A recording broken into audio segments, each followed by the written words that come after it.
আসসালামু আলাইকুম গাইস, দেখো কি সুন্দর সুন্দর আম, কত বড় বড়। দেখো আমার অবস্থা, দেখো আম দেখছো কত বড় বড় আম।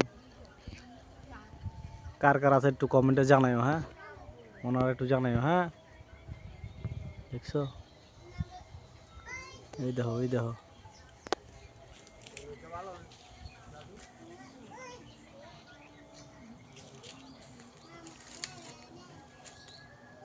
দেখছো, ওই দেখছো আম, দেখো ওই দেখো, ওই দেখছো আম, এই দেখো।